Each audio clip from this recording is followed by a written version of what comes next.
Hello, welcome to the channel. Yesterday I started up this postie and the engine was misfiring really badly. Smoke was pouring out of the exhaust and you could smell burning oil everywhere. Today I'm going to be slowly working through trying to find out what the problem is.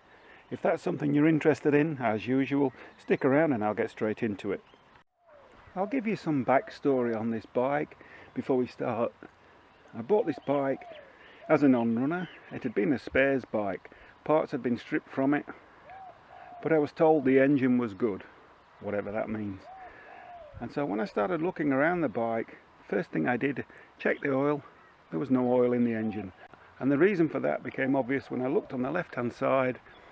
The left-hand engine cover was barely hanging on with just a few bolts, and obviously all the oil had been drained out. I removed the flywheel yesterday and had a look in there, and I found that the timing chain was badly worn. And so what I did, I fitted a new timing chain. If you want to know how to do that, there's a link just up here. Fitted a new timing chain, and one thing I noticed was that the original chain, the valve timing was out. It was out one tooth. Whether somebody had put it together quickly and left it like that, I don't know. But I put the engine together, put some oil in the engine, and it fired up first kick, which was great. That was the good news. The bad news, smoke was pouring everywhere out of the exhaust. I'd already checked the valves. There seemed to be plenty of clearance. The valves seemed to be working fine. Now I'll have to work through and find out what's wrong. So now what I'll do, I'll just slowly turn the engine over.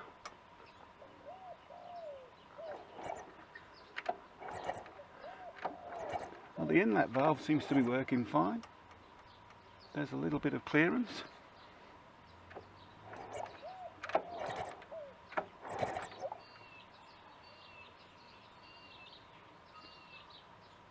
The exhaust seems to be working fine with some clearance.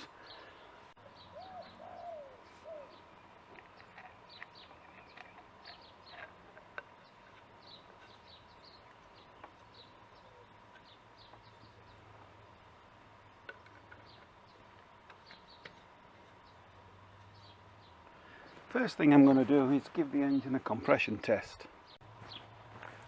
So what I'll do, I'll make sure the choke's not on.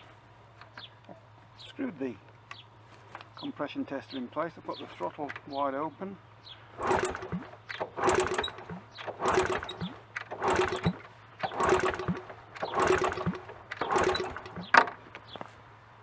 And that's giving us 140, 145 psi, and that's just on the service limit. I think the service limit is 140. Well, now what I'll do, I'll see if I can get the engine to start. And let's see exactly what the problem is.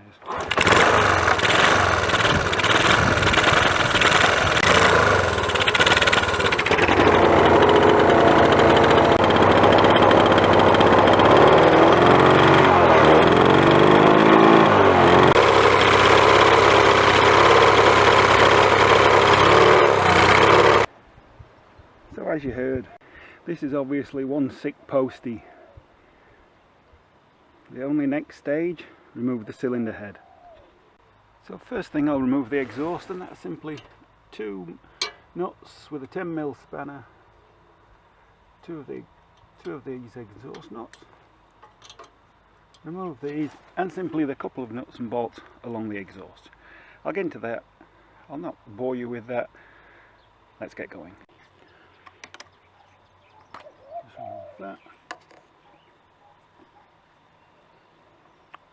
Remove the inlet manifold to remove the carburetor off there.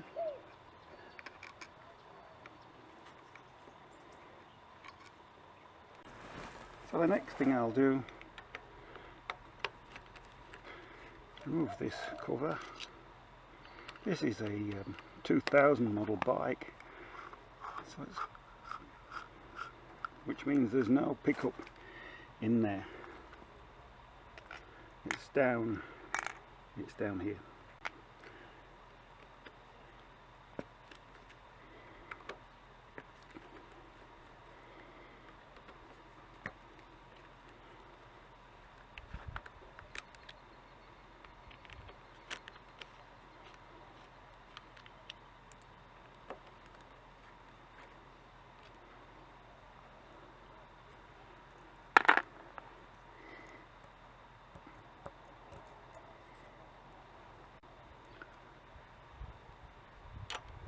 and I'll just crack these.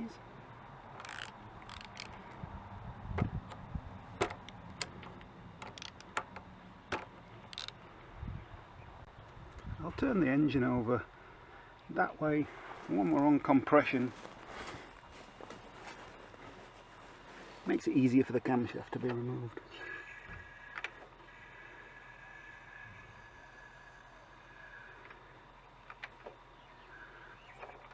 So,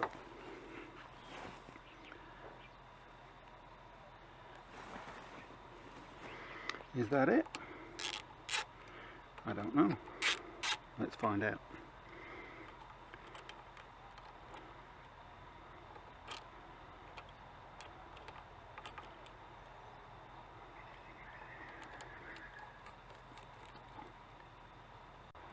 Slowly pull the camshaft out.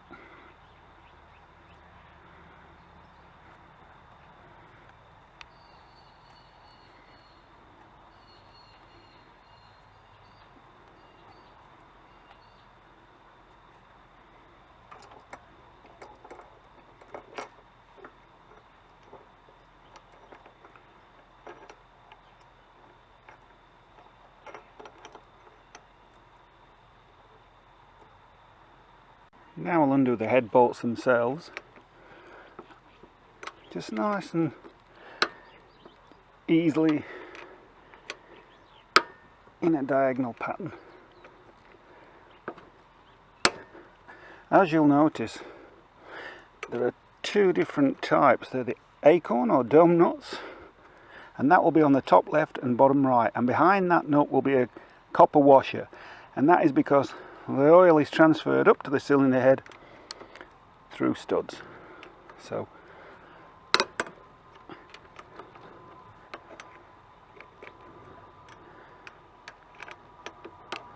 that's loose now.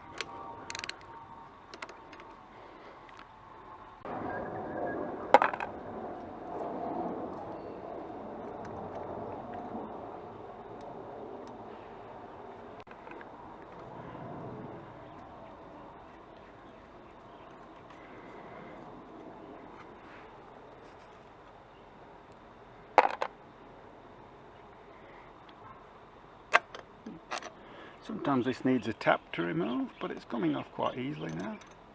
As I'm taking things apart, I'm having a really good look to try and find out what the fault is.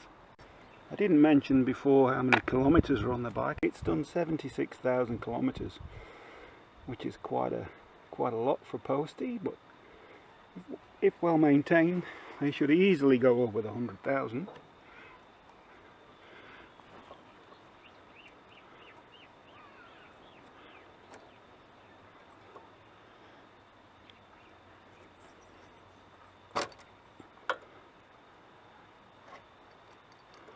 Just keep hold of the cam sprocket while I'm doing that.